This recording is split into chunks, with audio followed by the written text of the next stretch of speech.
Boa noite, Sam. Eu me chamo Ayrton. Atualmente moro na Paraíba, mas sou natural do Ceará. Hoje tenho 58 anos e sou segurança de uma empresa daqui. A vida tá muito boa para mim, mas que nem sempre foi assim, pois as coisas sempre foram difíceis para o meu lado, já que venho de uma família bem humilde lá do sertão do Ceará e sempre tive que trabalhar desde cedo, onde desde os 15 anos que trabalho para ter dinheiro e ajudar a minha família. Primeiro fui engraxate, logo depois fui vendedor de frutas, mas onde consegui estabilidade mesmo foi em um engenho de rapadura lá no Ceará. Comecei como cortador de cana, depois fui queimador, até virar caseiro da fazenda, onde era a do senhor Sebastião, lugar onde não faltava serviço para ninguém, pois qualquer um que procurasse trabalho lá, ele dava uma ajuda. Mas só que em meio a tanta gente em sua fazenda, ele acabou contratando um homem que mexia com coisas obscuras e que toda noite lhe virava um bicho muito estranho. O ano era 1993. Eu era bem jovem na época, mas já era caseiro da fazenda do senhor Sebastião, um homem que sempre gostou de ajudar as pessoas. Lá tinha trabalho para quem quisesse. Ele sempre recebia qualquer um em sua propriedade, pois além de lucrar com aquilo, ele gerava emprego para as pessoas. Mas só que num dia apareceu um homem folgado lá pela propriedade dele, e que quando chegou na fazenda viu todo ferido. Parecia que tinha brigado de faca com alguém, pois suas feridas eram profundas e pareciam ter sido feitas por um objeto cortante. Ele disse que tinha brigado com um ladrão na faca e que o feriu daquele jeito. No começo acreditamos nele, e o homem passou uns 20 dias acamado, mas que logo depois já estava trabalhando no engenho. Deram as instruções ao estranho homem, que aprendeu rápido a fazer o seu trabalho, mas que depois de um tempo começou a não querer mais trabalhar. Às vezes ele aparecia embriagado, ou se não, nem aparecia por lá. E além de fazer isso tudo, o homem tinha um costume muito estranho. Todo dia, sempre à meia-noite, ele saía sozinho para o meio do nada e só voltava apenas no outro dia. A gente sempre perguntava o que diabos ele ia fazer tarde da noite, e o homem sempre dizia que ia visitar uma moça que morava ali na região.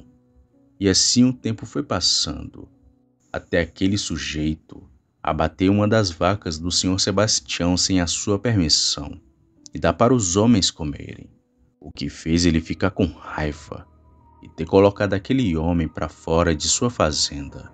Mas antes de ir embora, aquele homem olhou com ódio para o senhor Sebastião e então disse assim: "Você está cometendo um grande erro, pois não sabe com quem está se metendo. Hoje eu vou embora, mas vocês não terão um minuto de paz." Então o homem saiu arrastado pelos outros cortadores de cana, e que depois seguiu por um rumo incerto. E foi depois daquele dia que aquela besta começou a aparecer. Primeiro foram as pessoas da região, que começaram a falar sobre terem visto o animal peludo correndo pelas estradas. Depois os próprios homens que trabalhavam na fazenda estavam falando sobre esse mesmo bicho. E foi aí que aquela criatura começou a atacar a fazenda do senhor Sebastião.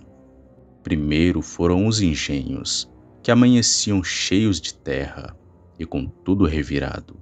Depois foram os animais que apareciam mortos, todos estraçalhados, como se um bicho muito grande tivesse os atacado. O senhor Sebastião pediu para a gente ficar de tocaia, para ver quem estava fazendo aquilo tudo, pois ele não acreditava que seria obra de uma besta feroz, assim como muitos estavam falando. Ele chamou eu e outros homens de confiança para ficarmos de tocaia sem ninguém saber, para ver se conseguíamos descobrir quem estava causando aquele alvoroço todo. Mas foi aí que nos deparamos com um bicho que até hoje lembro do seu rosto. Era uma noite de sexta-feira. Estávamos em um alpendre perto do engenho, comendo tapioca com café, até que um dos homens falou: "O que é aquilo?" Olhamos para onde o homem estava apontando e de trás de uma cerca vimos um bicho de pé e que estava olhando para a gente. Aquela coisa, vendo que a gente estava armado, ficou de quatro e correu até uma estrada de terra, onde se embrenhou no mato até sumir na escuridão. Aquilo deixou todos com medo, pois nós estávamos de tocaia atrás daquele bicho, mas foi ele que nos viu primeiro. Mas mesmo assim ficamos ali, mas sempre em alerta, pois agora sabíamos que os relatos sobre o tal lobisomem eram verdade. Mas o bicho não voltou mais. Aquele ser era muito inteligente, pois só veio aparecer alguns dias depois, tendo matado um bezerro e algumas galinhas. O Sr. Sebastião, com muita raiva, contratou uns pistoleiros da região, que eram famosos por matarem um rindo, e o Sebastião ordenou que eles fossem atrás do estranho homem, mas que não encontraram nada.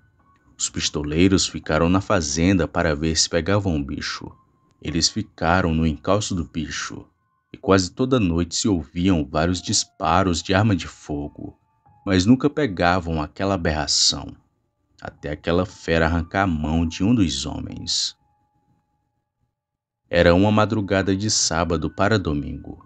Todo mundo acordou com alvoroço na casa do Sr. Sebastião, pois um dos pistoleiros havia tido sua mão arrancada por aquele ser.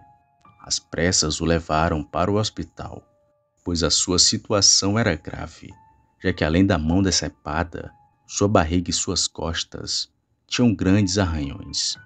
E foi naquela noite que demos um fim naquela história. Pegamos tudo o que era de arma e juntamos 7 homens. Então ficamos na mata caçando bicho. Foi aí que mais ou menos lá para as 3 da madrugada, aquela coisa deu as caras outra vez. E quem viu primeiro o bicho fui eu, já que estava em cima de uma árvore observando.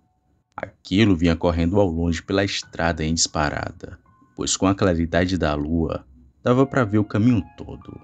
E vendo aquele bicho vindo ao longe, chamei os homens que foram ficar de tocaia dentro do engenho, e o bicho foi direto para lá. E só então vi como de fato ele era, pois passou por mim debaixo da árvore. Ele era muito grande, seu corpo tinha pelos por todo canto, suas orelhas eram grandes, que nem a de um cachorro, só que viradas para baixo. Ele era meio que corcunda, e com pernas grandes viradas para trás. Aquele bicho tinha uma respiração cansada e assustadora, e quando ele foi para o engenho, não deu outra. Os homens atiraram até não sobrar bala, e o bicho, mesmo tomando muito tiro, ainda correu bem rápido para a mata. Mas eu sabia que ele não ia muito longe, pois havia perdido muito sangue, e não ia demorar até acharem o seu corpo sem vida. Alguns dias depois dos tiros, começamos a sentir um mau cheiro vindo da mata. E quando fomos ver, nos deparamos com o corpo daquele homem folgado todo inchado, dentro de uma vala perto da fazenda. Chamamos a polícia e enfim veio a identificação daquele sujeito. Se tratava de Matias de Souza, 34 anos, e que era natural do Amazonas, mas que de alguma forma estava ali no Ceará.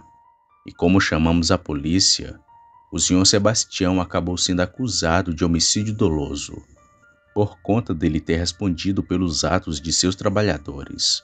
Após cumprir a sua pena, ele resolveu se mudar dali, já que a sua reputação já não era mais a mesma. Ele vendeu suas terras, os seus animais e até o engenho, e então foi embora com sua família para algum lugar. Eu fiquei por aí de emprego em emprego, até me estabilizar aqui na Paraíba nos anos 2000, onde consegui um emprego de segurança da área privada, a qual estou até hoje. Sempre contei essa história para meus amigos e parentes, mas eles não acreditam nessas coisas. Mas eu também não acreditava nas histórias que ouvia. Por isso tive que ver, para ter certeza de que lobisomens existem. Boa noite.